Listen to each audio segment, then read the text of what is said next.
दोस्तों, डॉक्टर बनना हर biology student का सपना होता है, लेकिन कुछ स्टूडेंट का ये सपना सिर्फ सपना ही रह जाता है क्योंकि प्राइवेट कॉलेज की फ़ीस ही इतनी ज़्यादा होती है कि अगर एक गरीब स्टूडेंट इंडिया में प्राइवेट कॉलेज से एमबीबीएस करना चाहे तो वह अपने घर की फाइनेंशियल कंडीशन मतलब घर की आर्थिक हालत देखते हुए अपने इस सपने को अधूरा ही छोड़ देता है।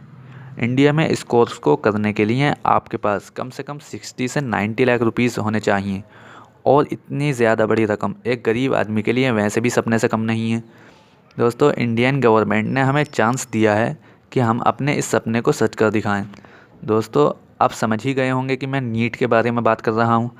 दोस्तों, ये वीडियो बनाने का मेरा मकसद सिर्फ इतना है कि जो स्टूडेंट्स नीट के बारे में नहीं जानते या जानते तो हैं लेकिन पूरी तरह से नहीं जानते, तो वे पूरी तरह से जान सकें कि नीट क्या है और ये all India pre medical test से किस तरह अलग है और ऐसा नीट में क्या है जो एआईपीएमटी में नहीं था। दोस्तों, आगे बढ़ने से पहले मैं चाहूँगा कि आप इसी तरह की वीडियो देखने के लिए इस चैनल को सब्सक्राइब करें। तो स्वागत है आप सभी का एमजेए स्टूडियो में। तो चलिए जानते हैं कि नीट क्या है। दोस्तों, नीट एक एंट्रेंस एग्ज़ामिनेशन है जिसमें मेडिकल काउंसलिंग ऑफ इंडिया और डेंटल काउंसलिंग ऑफ इंडिया की मंजूरी से देश भर में चल रहे मेडिकल और डेंटल कॉलेजों में एमबीबीएस और बीडीएस में एडमिशन लेने के लिए ये टेस्ट होता है। जबकि all India institute of medical science मतलब एम्स और Jawaharlal institute of post graduate medical education and research means JIPMER को नीट से बाहर रखा गया है। इन दोनों संस्थानों में मेडिकल कोर्स में एडमिशन लेने के लिए अलग से एंट्रेंस टेस्ट देना होता है। नीट की सबसे पहली परीक्षा 5 मई सन 2013 को हुई थी। इस परीक्षा में ख़ास बात यह है कि इसमें इंडियन के अलावा NRI भी इस परीक्षा में शामिल हो सकते हैं। NRI के लिए सिर्फ 15% ही कोटा है।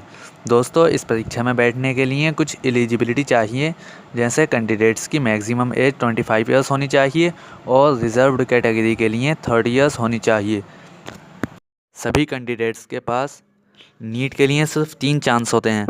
नीट में बैठने के लिए आपको 12th में पास होना चाहिए।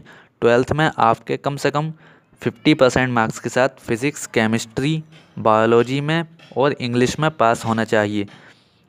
जनरल कैटेगरी के लिए 50% मार्क्स होने चाहिए और SC, ST और OBC के लिए 40 से 45% मार्क्स होने चाहिए।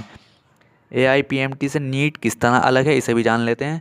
जब AIPMT आयोजित किया जाता था तो गवर्नमेंट कॉलेज का 15% कोटा था, लेकिन नीट आयोजित होने से ये कोटा पूरा 100% है। AIPMT में 2 एग्ज़ाम थे जिसमें पहला 200 क्वेश्चन का मतलब 200 क्वेश्चन का होता था, जिसमें दूसरा 120 क्वेश्चंस का होता था, लेकिन अब नीट में कुल 180 क्वेश्चंस हैं। दोस्तों, नीट में जो क्वेश्चंस होते हैं वो मल्टीपल चॉइस क्वेश्चंस होते हैं, मतलब क्वेश्चंस के 4 आंसर लिखे होते हैं जिसमें 3 गलत और 1 सही होता है, जिसमें आपको सही पर टिक करने होता है। नीट में सही आंसर पर टिक करने के 4 मार्क्स मिलते हैं। अगर आपका जवाब गलत होता है तो 1 नंबर आपके मार्क्स में से कम कर दिया जाता है। इस तरह नीट 720 मतलब 720 मार्क्स का एग्ज़ाम होता है। दोस्तों, अगर हम बात करें कि नीट से हमें क्या फ़ायदा है, तो हमें नीट से कई फ़ायदे हुए हैं। इसका सबसे बड़ा फ़ायदा ये है कि लगभग भारत के सभी MBBS कॉलेज में एडमिशन लेने के लिए अब सिर्फ एक एग्ज़ाम ही काफ़ी है। अब उसे अलग अलग एग्ज़ाम देने की कोई ज़रूरत नहीं है और ना ही अलग अलग एग्ज़ाम की तैयारी करने की ज़रूरत है। ये भी जान लेते हैं कि नीट में अप्लाई कैसे करते हैं।